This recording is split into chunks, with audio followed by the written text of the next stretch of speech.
Hey guys, I got a question yesterday about a guy who's just joined the gym for the first time in the new year. He's a 29-year-old guy, looking to put on some size. So it made me think that there's going to be a lot of people that are going to start the gym for the first time ever in the new year. So what I'm going to do is a video to tell you what you guys should be looking out for and what you need to do in the new year. The first thing is to know why you're going into a gym or starting a training regimen or starting a new nutritional plan. The key really is you need to have a plan for what you want. So if you're going to lose body fat, your training program, your diet program is going to be based around that. If you're trying to put on size or put on muscle, you need to have a training program and a diet plan that's tailored towards that.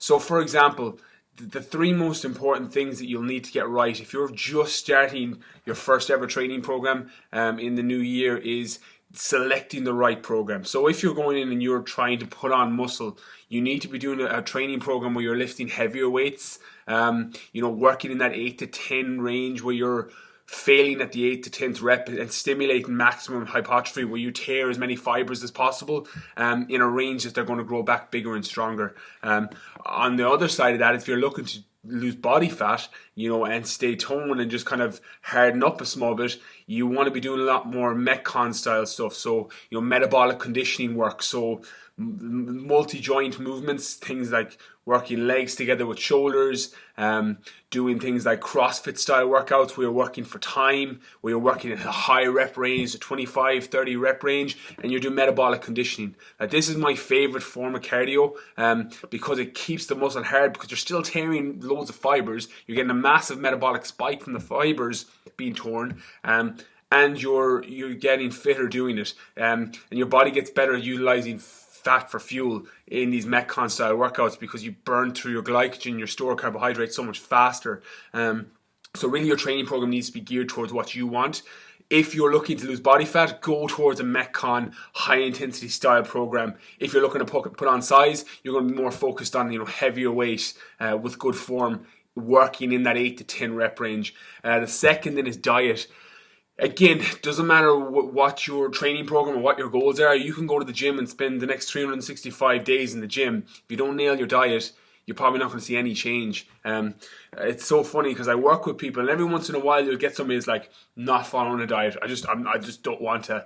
And you're like, okay, cool. And you'll see that they'll get fitter and stronger and more athletic, and they'll be capable of doing more things.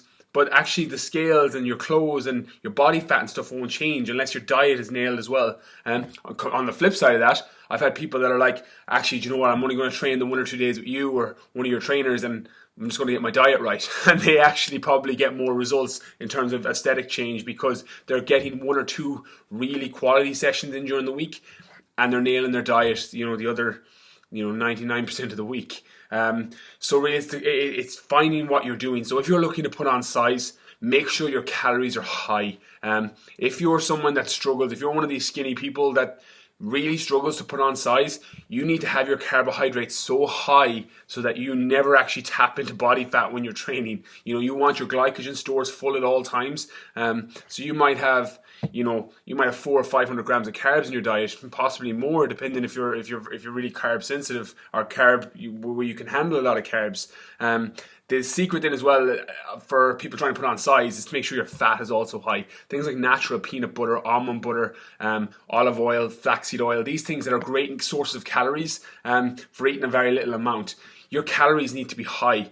If you're 70 kilos and 5'11" or whatever it is, and you're trying to pack on size and you can't, you probably need to be eating about 3 or 4 times your maintenance. So if your maintenance is 1,700 calories, you probably want to be eating around 4,000 calories a day. I know it sounds like a lot, but when you're upping things like fats, you're eating less food but getting more calories. So make sure your fats are high and keep your carbohydrates high so that your glycogen stores never deplete, so that you're always got that energy and your body never actually taps into fat stores.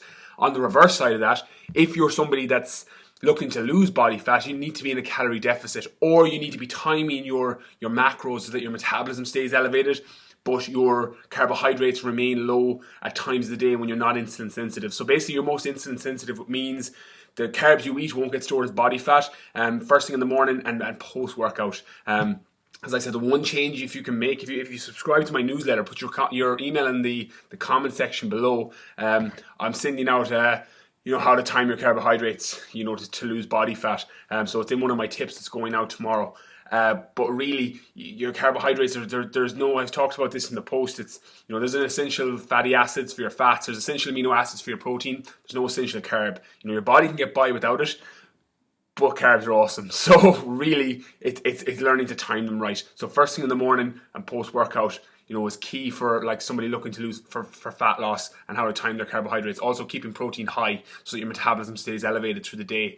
The last thing then is your supplements. Again, supplements aren't going to do anything unless your diet's right. Your diet is about 95% of it. Your supplements are about 5%. They will help massively, and I love them and they're amazing.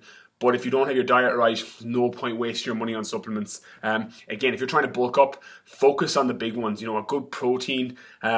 Don't bother wasting your money with a weight gainer. Get a good protein and then make your own weight gainer.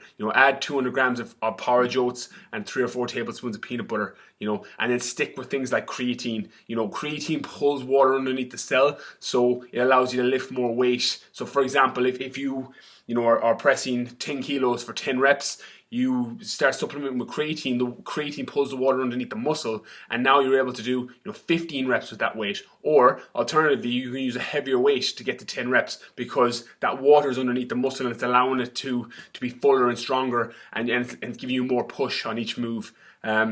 Again, conversely, if you're looking to lose body fat, your main focus is going to be on things like a good whey protein to support recovery, and things like L-carnitine tartrate and green tea extract, metabolism boosters. Green tea extract particularly has a little mild effect on the central nervous system, very, very mild, but enough that it stimulates thermogenesis, where your core temperature slightly rises. And then L-carnitine obviously metabolizes fat, pushes it into the mitochondria to get burnt as fuel.